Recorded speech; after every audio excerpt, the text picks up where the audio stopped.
புரிஞ்சு கொள்ளுங்க. தேவனுடைய செயல் எப்படி இருக்குன்னா, ஒரு விதையை போடுவார், பாசியோ உளுந்தோ மக்காச்சோளமோ ஏதோ ஒரு விதையை போடுவார். அந்த விதை தன் விதையை சுமந்து வரும். அந்த விதை தன் விதையை சுமந்து வரும். எப்படிங்க?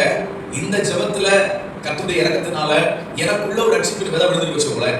எனக்குள்ள ஆண்டவராகிய இயேசு கிறிஸ்துவை குறித்து இந்த தேசத்துக்கு அறிவிக்கிற விதை விழுந்திருக்குன்னா, அப்ப எனக்குள்ள விழுந்த விதை, இந்த விதை பல விதை எனக்குள்ள சுமந்து வரும்.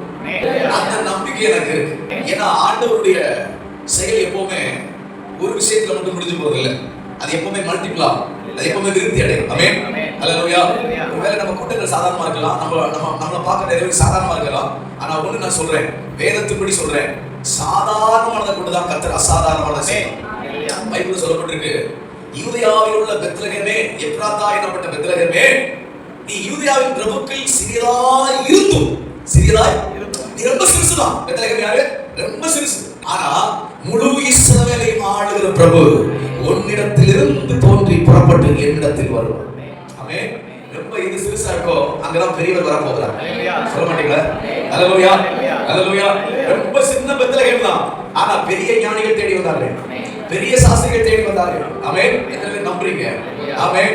இனி பெரிய பெரிய ஆட்கள், பெரிய பெரிய ஜனங்கள், பெரிய பெரிய கூட்டங்கள் இந்த ஜெப கூட்டத்தை தேடி வருகிற நாட்கள் உண்டு. ஹல்லேலூயா. வேதம் சொல்லுகிறது, யூதருக்கு ராஜா பிறந்திருக்கிறவர் எங்கே அதை விசாரிக்கிறாங்க. ஆமென்.